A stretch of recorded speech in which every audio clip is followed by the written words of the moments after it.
Hey everyone, it's Lucid. Welcome back. We're going to jump back into our game with Late Age Mictlan in our YouTuber Let's Play, where we're playing with a bunch of other really cool YouTubers. And yeah, let's hop in. If you recall, in the last episode, we had started our war with Ulm. Well, I mean, Ulm had been attacking us, and he had tried to kind of sue for peace after the alliance that he was part of fell apart. And he attacked me, if you recall, by breaking his nap without any warning. So he violated our nap, our non-aggression pact. And so I am very keen on justice. So I had attacked one of his forts, but then, unfortunately for me, he rolled up a huge army of like 400 dudes.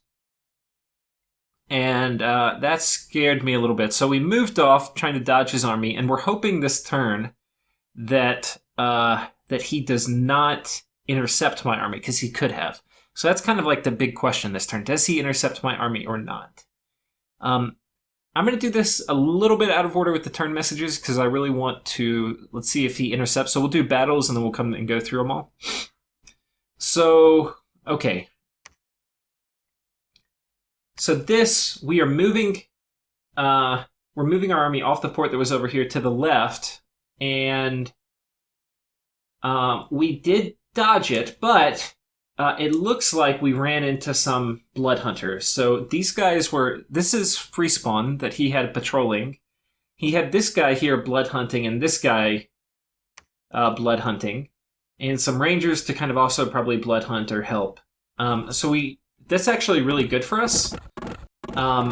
Because that means we are going to disrupt the blood hunting economy. And even if these vampires respawn, killing all of their chaff is actually quite nice, because that will make it difficult for them to get their blood economy going. And here come in our Eagle Warriors.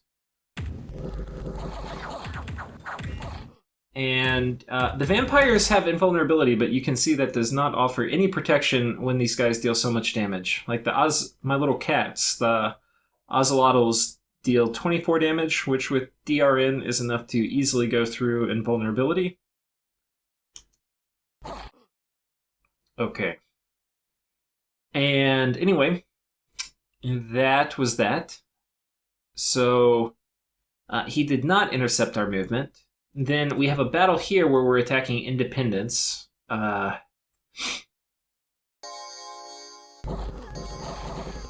And our little rain warriors do a pretty good job.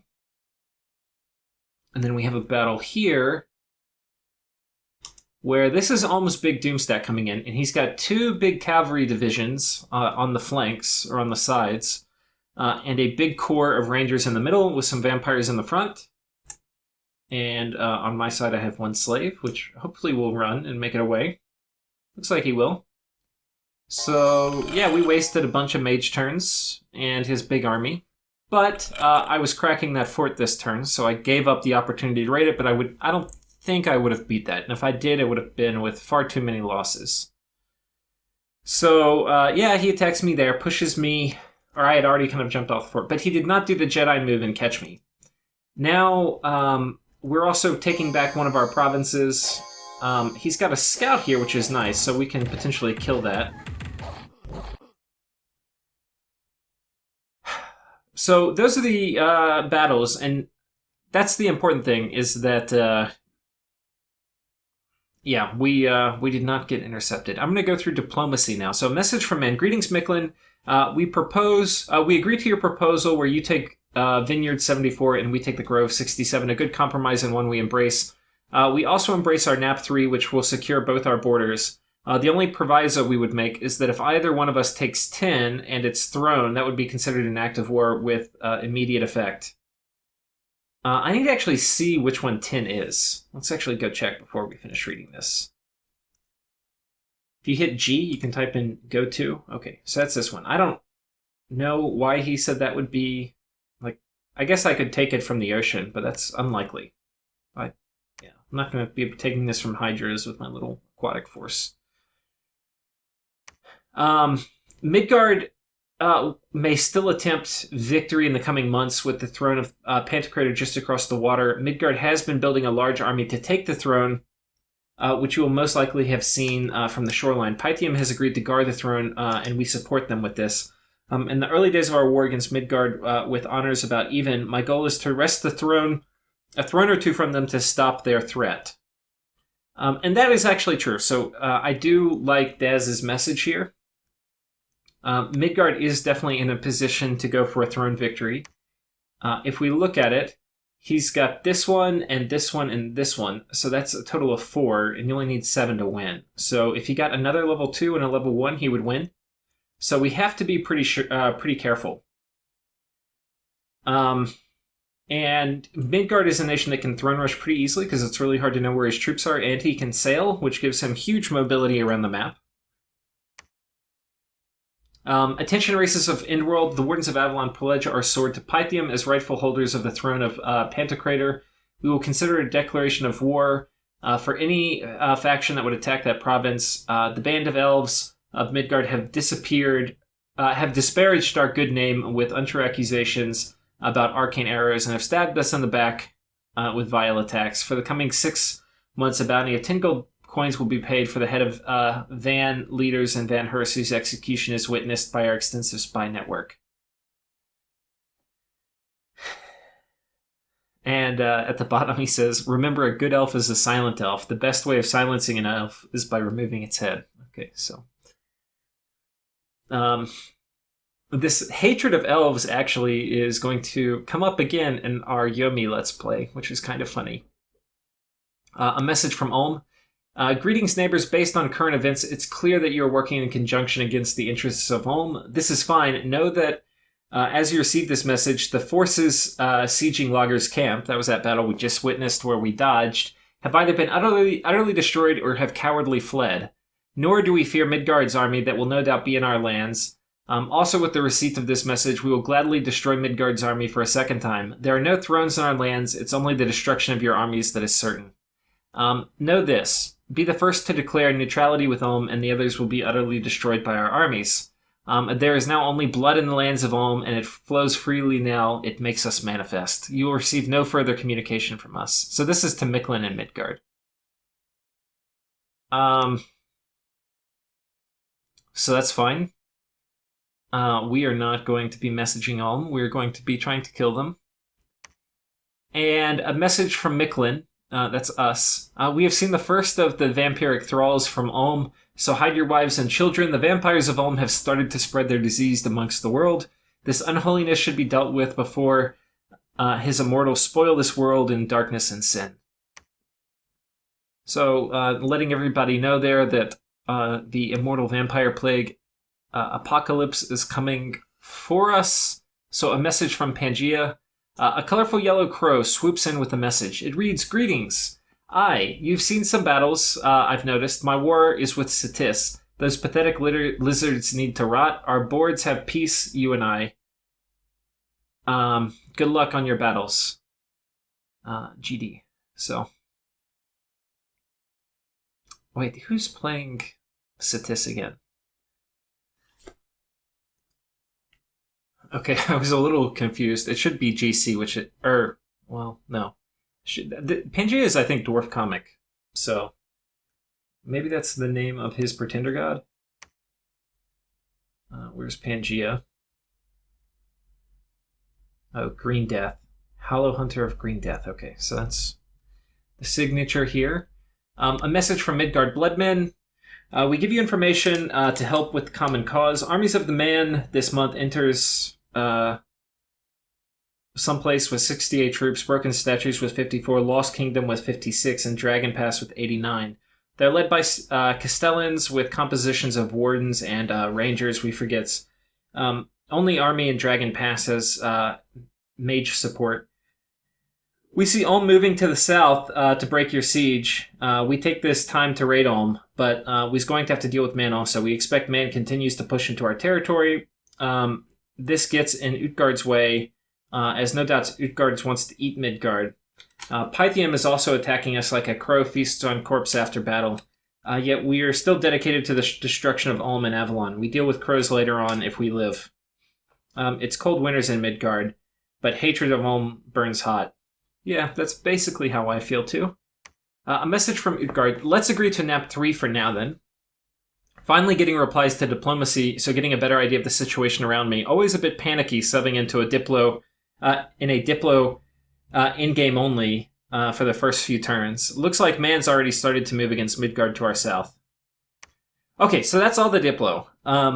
We'll go through... also, I had named my hero after Chris Lighthawk, who's a frequent commenter on our channel. I think he's probably named in almost everybody else's multiplayer, or in everybody else's nation too, but he frequently corrects me with kind of misinformation that I inadvertently put out, which I appreciate, so anyway. But he is basically going around site searching, and he did not find anything, but did we have anybody else who did? No, we didn't. Okay. We cast Bind Jaguar Fiends. We also got Alteration 6, which doesn't give us too much. Alteration 5 was kind of big. Alteration 6, I think, will just give us Wave Warriors, which we can use. Potentially Ironbane would not be bad against Ulm, but we hit so hard anyway that I'm not sure if that's going to be super useful. Skeletal Legion would not be bad, but we don't have Death Access, but potentially later. And then Darkness, once I get my Blood Economy really going, would be good, but really most of this, I could cast Army of Giants potentially, but yeah, I don't know. Most of this isn't super useful. Okay, Blood Economy, about 30 Blood Slaves, or 40, 45, 60. We're about 60 Blood Slaves a turn. We went through these in terms of events. Forces of Nature trying to reclaim this land. This has been conquered by Indies. Okay, that was actually kind of a lot. So that's a bit annoying. I guess this, I don't know, this might be from... I think this is the site that has the fertility cult thing going on here. So I probably have to patrol a bunch of these out. Anyway, we're gonna have to fight these guys. Did it cause a bunch of unrest too? No, just a bunch of population dying. Misfortune and unrest, 2 nature gems, and another misfortune. Kind of shitty given that we took luck. We're getting kind of some bad events. Okay, so I think that is about it. We'll go ahead and talk about what our plan's going to be. So, okay, now this is kind of crazy. It didn't pop up in my events. So this army was here last turn. We'd cracked the fort, all moved here with a huge force to kick us off. And this is only going to show Ulm's army that is now trapped inside this fort. He got very unlucky, whereas, well, I mean, he took misfortune, right? So in some ways, it's not that unlucky. Unlike when bad events happened to me, where I took a luck, it is pretty unlucky. But it's definitely unlucky in the sense that he has a huge army trapped underneath these Indies. What this means, though, is he cannot leave this fort this turn. He must expend that army's turn taking this back. Now, that gives me options. One is I could choose to fight him. I could choose to move out here, and maybe he wouldn't do it with full mage support or something like that. I could move and try to kill the army. But that is not the option I want to take. Instead, I have a much better option, which is I can move here, and instead of him being able to follow me with his big army, where he would then be able to knock me off this, I can move here and I'm guaranteed to take it, basically, unless this force is enough to defend. So I can move this army over here, try to pop this fort. Next turn, I'll be ready to crack this fort. He'll have broken out of here. All he'll be able to do is move into the forest province, right? Meanwhile, I will have been basically knocked through this fort. So that's actually really good, because I can't quite kill this army. So I've got to be a little careful. There's a few things I'm kind of looking to do. One is I haven't been making great use of Wooden Warriors, so I'm going to go ahead and commit a mage and move them in just to spam Wooden Warriors out on my flyers who'll be jumping into the back line. The other thing is I'm expecting he will raid this province to take it back. I do not want it to be in Ulm's hands for this coming turn because it would open up a remote chance that he could, and I don't know the exact movement, So it's unlikely, but it's theoretically possible. Probably not. But I don't know. Maybe he could have some of his heavy cav commit through here and attack me in this fort. But regardless, we're going to go ahead and we're going to put 10 PD here. And I'm going to move in some Jaguar warriors because I'm expecting he's going to raid this. And so these guys here are going to come kill whoever he comes back to take this. And we're going to move in a bunch of guys over here. So that's basically that. Then we're going to be... I thought about what should I do with these guys, my little Jaguar warriors here. And on one hand, I want to attack this. On the other hand, I want to get another force that I'm going to start consolidating here. So these guys are moving up from my capital. And I'm getting another force here that can then potentially threaten this palisades. Like, let's say I move here, I take this. He takes this big doom stack and moves it all the way over here. I could potentially threaten to take this fort. So I'm going to be moving these guys in here also. Not only can they threaten the fort, but I can also potentially move them here next turn. And if Ulm moves here, then I can kind of come up and intercept him or come here and defend this fort, depending on what I want to do. So getting an army up here is actually going to open up a lot of options for me. So we're consolidating these guys. And this is a pretty strong army. And I've kind of got... I think it might have been worth changing my bless a little bit. Or my scales. The turmoil... I mean, yeah, the turmoil is kind of hurting me here. Because I can't... My recruitment points are super limiting. Like, I've got a ton of holy points. I definitely should have, like, done less dominion, more order. But with what I have, and this is kind of a mistake with my first time really playing Mictlan, I am kind of going on as many cylinders as I can, getting Jaguar warriors out. I should be doing more, but, you know, this is the hand we're given. Okay, so that's kind of a big development. Our blood economy is really getting going now, too. I've got mostly, I'm mostly secure in terms of rating. And with that, I am definitely getting my blood economy going. I've got... I'm blood hunting here, or not here, and there. So that's pretty nice. I'm not blood hunting here. We're site searching here. I think, I don't know if it's this turn.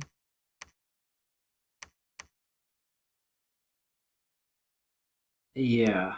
No, we're not. I think, are all these guys...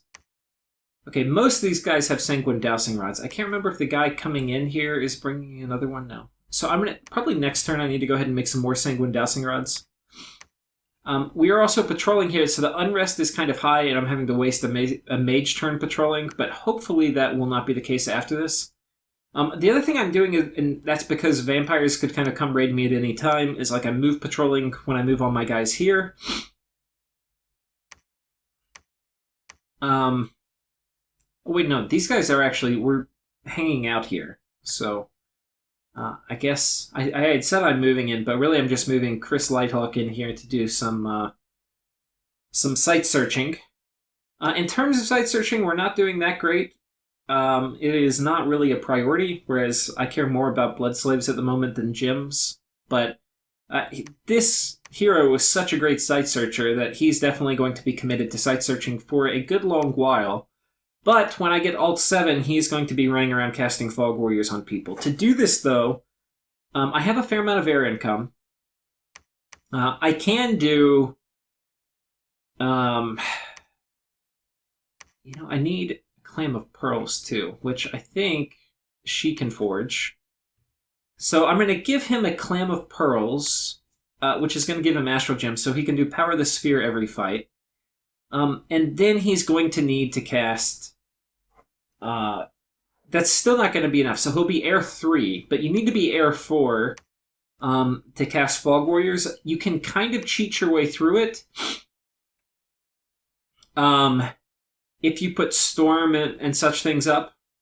But, yeah, you basically need to be Air 4. When you're Air 4, you can put 4 gems in it. It'll let you cast it. You're still going to take fatigue damage. I mean, real damage, because this is... reasonably high fatigue cost. so you take like 4 or 5 damage, I think. If you're in Drain, it's going to be worse significantly. So we have to be a little careful. We don't want to pop his little chassis. But if I give him like a Coral Blade and some other stuff, I could get his HP higher, potentially. Yeah, I think that's basically how I'm going to have to do it. Or I could put him as part of a communion, but he'll probably blow up communion slaves casting that. So I'm not totally sure what I'm going to do. The other option... Yeah, so I think I have to empower him once and then cast Power of the Spheres. That will get me up to Air 4. And that's probably the best I'm going to do right now. If I get Afflictions, it's not going to do enough HP damage to kill me. If I get Afflictions, he can do the Blood spell where you get rid of Afflictions. I forget what it's called. Blood Feast or something. Blood Feast, here we go. So he can cast this, and this will get rid of Affliction. So I think that's probably our plan rather than try to get him all tied up in communions. But we're going to have to waste an Empower on him, which is going to be expensive. I think it's, 45 gems or something like that. And yeah, I can't forge air boosters yet. Yeah, I think that's, aside from a communion, that's the only way I'm going to be able to get Fog Warriors up. But having one guy running around with a Doomstack casting Fog Warriors will be huge, especially a guy that can fly. But for now, we're going to kind of continue site searching. Hopefully we find a few more air sites. Trying to think what else. I think that's basically it. This guy's waiting here. I don't know what he's doing. Maybe I'm thinking I'm going to put a fort up here, but... our situation in the lake, too, I'm kind of thinking I want to kick Midgard out, but I'm not really ready yet. We're site searching here with this lady. This fort is taking forever to go up, but 5 months remaining. This is a really high-income province, too, so that will be nice. Also, once I get this fort up, then I'm going to be at very low risk of having my ocean cut off from being able to kind of trace a link back to a fort. I'm continuing to make these guys, because they're high resources, so they're kind of hard to mass. But yeah, once I have a bunch of them, that will be pretty nice. I do want to build mages here. The thing is, these aren't really very cost-efficient researchers.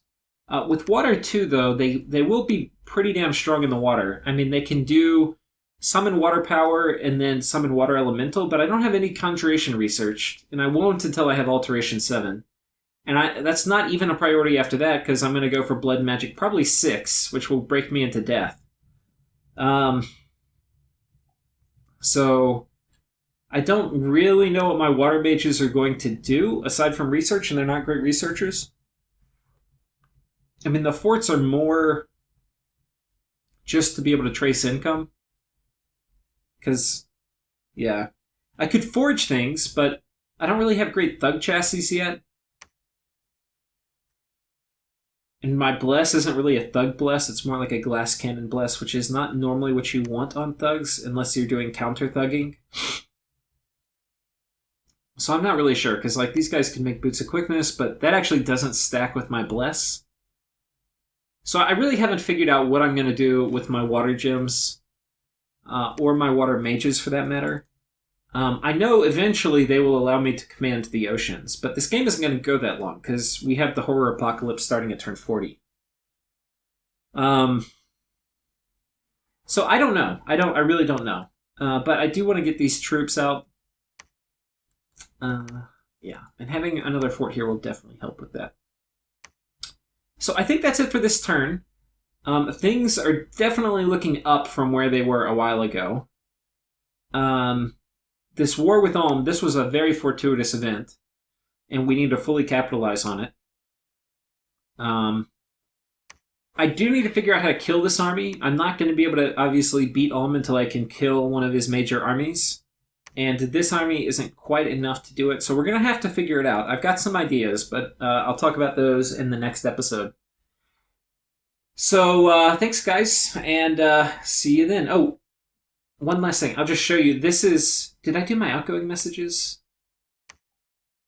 Okay, I didn't. So I'm gonna show you the army I have coming in to attack this. It's basically a bunch of Jaguar warriors with my Prophet, who's going to be spamming out body ethereal. Probably should be doing wooden warriors, but whatever. That's what we're doing. Outgoing messages to Pangea. Okay, good to hear. Let me know how it goes with Satis since I don't have any more scouts over there. And then to Utgard, I say nap 3 it is. Then Man is fighting Midgard a lot and winning. We made a mistake of assuming Man is weak, like it is in the early and Middle Ages. But Man in this age is very strong, with excellent mages and troops. Let us keep an eye on them and turn on perhaps the winner. I'm trading water here with Ulm. He has a larger army since I only have half of my forces. Since I have half of my forces spread around my border with you and Man, mostly because I trust Man like I trust a dog not to lick its ass. So I'm not sure how my war with Ulm will go, but I'm quite sure nothing will happen quickly. Okay, so anyway, basically what I'm telling Utgard is that let's see who wins, Man or Midgard, and potentially we kill whoever doesn't win. But I think Utgard's going to attack Midgard no matter what. But I do want to talk about Late Age Man, because they are a really strong nation. And I think I had mentioned a bit in a previous episode how they're strong, but I actually want to pull up the national overview for them and talk a little bit about why they are so good. This is not going to be a full national overview, but I just want to highlight a few of the things that make them awesome. One of the things is Wardens are a very, very solid unit. They're not very expensive. They're cap only. They are enough to take kind of an incidental bless. They're not good enough to focus on with a bless. They're stealthy, which is kind of odd for a very heavy troop. That's useful. They have the Defender, which is basically an expensive version of the Tower Guard. The Tower Guard is an excellent troop. He has a crossbow. He has castle defense, which means he's pretty good at holding up castle walls. He has a broadsword, which is not a bad sword at all. And he has full armor and a kite shield. So this is like a good heavy infantry combined with a good archer, all for basically the price of like a heavy crossbowman. So this is really an excellent unit. And this combined with more kind of like the special forces of the Warden, who maybe you put like a strength buff on or something as an anti-elite unit. These are very solid troops. And then he has longbowmen, which would probably be better against me with the longbow. It'd fire every turn instead of every other turn. They also have some other cool things like the Foresters, who have 2 attacks, where if you need to just chop through a bunch of troops. And shortbows. I mean, this is a very killy troop. It would be very good against my warriors because like they could shoot at all my guys, and then once I finally close into melee, these weapons would kind of wreak havoc on my low protection troops. So super solid troop lineup. Lots of the troops you can get everywhere. The main thing they have though is the Magister Arcane, which is an heir to Earth 1, Astral 1. If I did this before in a previous video, I can't quite remember. Forgive me. But, yeah, and then a 50% random of one of these.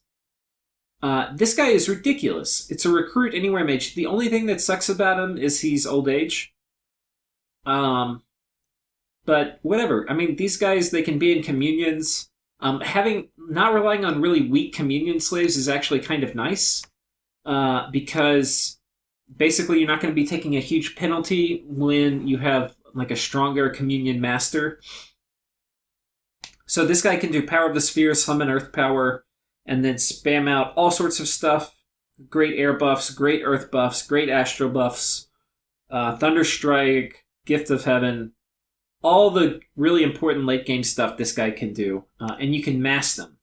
And they're not too expensive. 170 is an extremely reasonable price for this. And then in addition, as if you needed any other reason to purchase these guys, they are mundane researchers, which means you can take basically free drain scales.